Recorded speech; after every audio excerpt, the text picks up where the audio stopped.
l'invité de la matinale.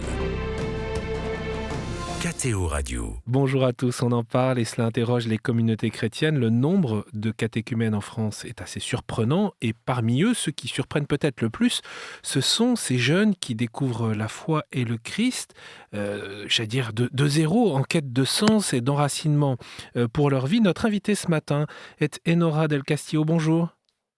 Bonjour. Vous êtes chargée de projet jeunesse au sein de l'association Parcours Alpha France.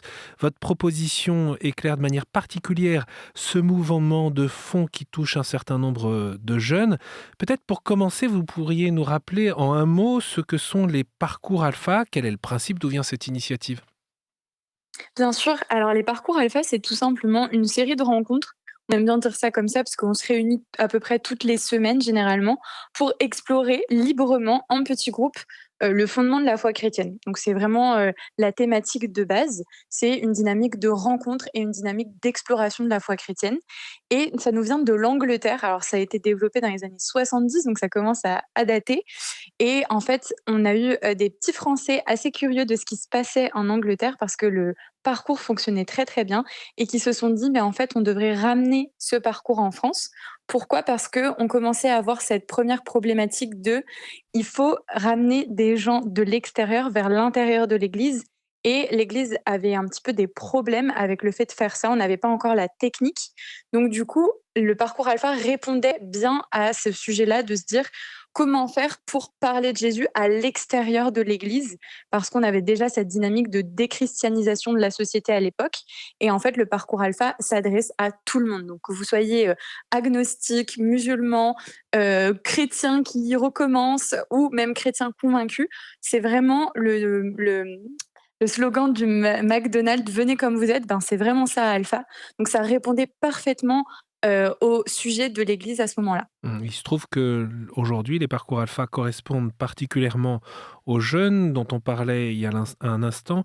Et vous avez d'ailleurs développé un parcours spécifique. Mais peut-être avant de détailler cela, vous pourriez nous raconter comment vous percevez cette quête de sens, cet intérêt pour la foi chrétienne chez cette Gen Z, les 13-25 ans d'aujourd'hui.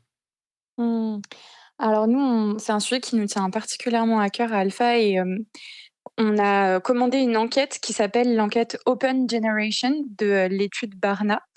Et en fait, on a interrogé plus de 21 000 jeunes dans le monde, des 13-17 ans. Et en fait, on a appelé l'enquête Open Generation, donc la génération ouverte, parce qu'on s'est rendu compte que cette génération-là, c'est une génération qu'on dit pré-chrétienne. C'est-à-dire qu'elle n'a pas euh, eu la passation comme les générations d'avant ont eu du cadeau de la foi. Pas de Et transmission. pas de transmission pour cette génération, ou très peu. Et ça nous crée un champ assez libre finalement, puisque tous les préjugés, toutes les choses un petit peu négatives qu'on pouvait porter en héritage, eh bien, ces générations-là, en fait, voilà, ce n'est pas le cas pour eux. Ils n'ont pas ces préjugés-là. Et on a été très étonnés dans cette étude même d'avoir un chiffre qui nous a particulièrement marqué. On a 63% des jeunes, donc des 13-17 ans aujourd'hui, qui disent avoir une image positive de Jésus. Donc on est vraiment sur quelque chose de OK, il y a quelque chose qui se passe vers le christianisme et notamment surtout sur la figure de Jésus plutôt que l'institution, mais plutôt voilà sur qui est Jésus, qui intrigue et qui donne envie d'avoir du sens. Et évidemment ça se lie évidemment avec aussi les problématiques qui sont très spécifiques à la génération Z. On est sur une génération qui est à la fois évidemment magnifique et multiple et multi-ethnique, très voilà, très diverse. Généreuse. Généreuse, exactement. Et en même temps, ils ont aussi des spécificités qui sont propres à leur génération. On sait que c'est une génération qui est née avec Internet. Et donc, ça crée Hyper aussi tout un connecté, tas oui. de, voilà, tout un tas de caractéristiques qui leur sont propres. Et ça crée aussi malheureusement des pendants assez négatifs, comme par exemple l'isolement. On a une étude qui nous dit qu'un lycéen sur 10 aujourd'hui a déjà fait une tentative de suicide due à cet isolement en partie. Et c'est un chiffre qui est en augmentation de 30%. Donc, il y a en même temps ce côté positif de se dire, OK, ils cherchent du sens. Et en même temps, ce côté, oui, ils sont très seuls, en fait. Hmm. Et donc, c'est pour ça que Alpha, en fait, on s'est dit, OK, il faut faire quelque chose pour cette génération-là. Et on sait d'ailleurs que la question mentale, c'est une vraie problématique pour les jeunes générations. Mais alors, dans cette culture marquée par la réussite, une certaine forme d'individualisme, aussi la domination de la technique, comment émerge la question du sens de la vie? Et ben, en fait, elle émerge parce qu'elle n'est pas présentée et en fait, quand on nous parle pas du sens de la vie parce que voilà, on a fait le pari dans notre société aujourd'hui de dire: «OK, on est une société très, très laïque» et en fait, on s'est dit: «Bah, voilà, le parti pris, c'est de dire, bah, la science a prouvé que, la religion ne servait à rien, on va faire un modèle de société très laïque et on s'en sortira mieux comme ça» et en fait, on voit que les générations qui sont nées justement avec ce parti pris sociétal, elle se pose naturellement la question de se dire: «Mais en fait, il y a peut-être plus que ça. Il y a peut-être plus que cette vie-là qu'on expérimente» et en fait, c'est très naturel pour les jeunes de se poser des questions et même, ils sont très demandeurs. Il y avait, encore une fois, une autre statistique dans mes recherches qui m'avait vraiment frappée, c'est que, là où avant, on va dire les générations d'avant recevaient un héritage la foi, donc par la famille, par les amis souvent, aujourd'hui, la recherche spirituelle se fait à 40 par des recherches personnelles. Donc en fait, on a des jeunes qui, eux-mêmes, vont aller chercher: «OK, mais en fait, c'est quoi la suite? Qu'est-ce qu'il y a de plus?» et en fait, ils sont très demandeurs. C'est quelque chose qui est né parce qu'on leur a pas présenté cette option, tout simplement. On sait que, par exemple, dans ces quêtes de sens, de ces questions existentielles, les religions, ou philosophies orientales avaient le vent en poupe. Et là, vous nous dites, ben, il y a un intérêt pour Jésus. Et ouais, exactement. Il y a un intérêt pour Jésus et cet intérêt, il est assez frappant, hein, quand on voit les 63 des jeunes qui disent avoir une image positive de Jésus. C'est assez frappant, parce qu'il y a un peu ce retour, j'imagine, aux sources. En fait, les jeunes aujourd'hui, hein, moi, je travaille avec beaucoup de jeunes et qui se disent: «Mais en fait, moi, j'ai des amis dans ma classe qui sont musulmans, j'ai des amis dans ma classe qui sont, athées et en fait, moi, je me dis: "Mais qu'est-ce que je suis moi?" Et donc on retourne à l'origine, on dit: «OK, bah, moi alors j'ai été baptisée enfant, alors est-ce que je suis catholique?» et donc on ou est-ce que je suis chrétien? Est-ce que je suis protestant? Est-ce que je suis orthodoxe? Mais voilà, il y a un peu cette quête de l'origine. Qu'est-ce que je suis moi? Qu'est-ce qui me définit? Et en fait, naturellement, parce que la France, bah, est un pays, de culture catholique, il y a ce retour finalement presque vers le premier baptême, voilà, peut-être qui a été fait simplement par tradition, mais de s'interroger, de se dire: «Qui suis-je dans cette société?»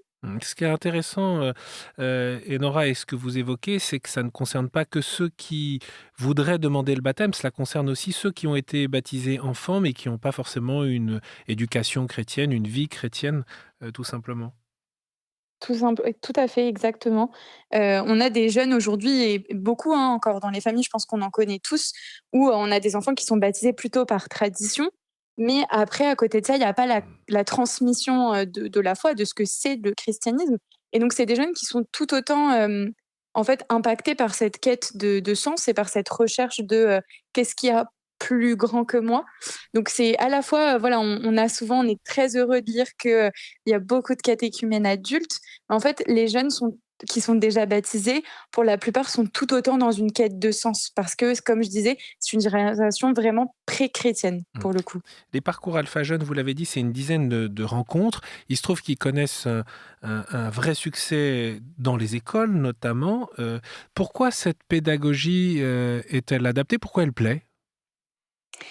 Je pense qu'il y a plusieurs raisons. Je pense que pendant longtemps, on a été, avec l'Église et c'était sûrement nécessaire et c'était sûrement le moment pour le faire, plutôt dans une stratégie d'instruction religieuse. Donc on enseignait, donc il y avait un adulte un petit peu comme le modèle du professeur et des élèves et donc voilà, c'était l'adulte qui transmettait le savoir. Le truc, c'est qu'avec cette nouvelle génération, la génération Z et celle qui va lui succéder, c'est la génération alpha, pas comme les parcours alpha, mais juste parce qu'on revient au début de l'alphabet grec. Ces générations-là, on l'étudie, hein, beaucoup dans les sciences sociales, c'est une génération très collaborative. Donc elle apprend en collaborant au savoir. Elle aime être associée au savoir. Donc Et l'importance en d'être fait avec des pairs, c'est-à-dire exactement. des personnes de sa génération, quoi. Tout à fait, exactement. Elle a besoin, de se dire: «En fait, je ne suis pas passif, mais je suis acteur et on est acteurs ensemble avec les jeunes et les adultes» et en fait, le parcours alpha est assez précurseur là-dessus puisque quand a été développée la version jeune du parcours alpha, on s'est dit, mais il n'y a pas de raison qu'on continue pas le même modèle. Et le modèle des groupes de discussion à alpha, c'est que les discussions sont menées par un animateur et un co-animateur, et elles sont menées entre pairs, c'est-à-dire que ce sont les jeunes pour les jeunes. Donc, c'est-à-dire qu'aujourd'hui, dans un établissement où on va mener un parcours alpha pour les collégiens, par exemple pour les 5e ou les 4e, et ben, des jeunes de 13-14 ans vont être animateurs de la discussion. Donc, l'idée, c'est vraiment de les associer à la connaissance. Donc, il y a une petite vidéo qui a été entièrement refaite avec les codes de la génération Z. Donc, on va parler de Jésus, mais assez ancré dans la temporalité des jeunes d'aujourd'hui. Par exemple, il va y avoir des témoignages de comment un jeune a rencontré Jésus via TikTok, parce que c'est ce qui leur parle, c'est ce qui est présent. Pour autant, on ne change absolument pas le message de la foi chrétienne, ça reste intemporel et le même, mais c'est juste la forme qui change. Et ensuite, une fois qu'ils ont vu cette vidéo, il y a des questions qui coupent cette vidéo parce que les longs formats, ça ne fonctionne pas avec cette génération. Donc ça coupe on fait une petite pause dans la connaissance. Et ensuite, on va réfléchir ensemble en petits groupes. Et dans ces petits groupes, il n'y a que des jeunes. L'adulte, il est là simplement pour être comme un ange gardien, quelqu'un qui va se charger de s'assurer que tout se passe bien dans la salle, de débriefer avec les jeunes qui sont animateurs, mais ils ne sont pas dans les groupes de discussion.